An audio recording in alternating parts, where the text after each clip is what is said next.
আমি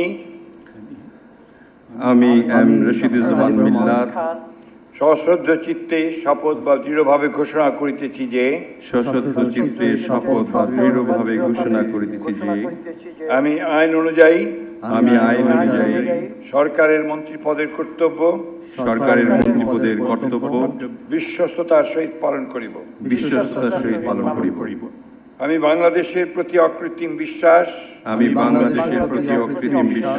ও আনুগত্য পোষণ করিব। আমি সংবিধানের রক্ষণ সমর্থন ও নিরাপত্তা বিধান করিব। এবং আমি ভীতি বা অনুগ্রহ অনুরাগ বা বিরাগের বশবর্তী না হইয়া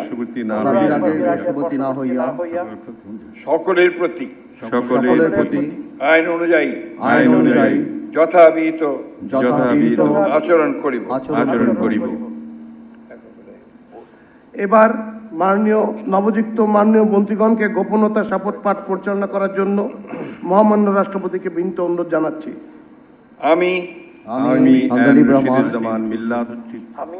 সশ্রদ্ধ চিত্তে শপথ বা ঘোষণা দৃঢ়ভাবে ঘোষণা করিতেছি যে সরকারের মন্ত্রী রূপে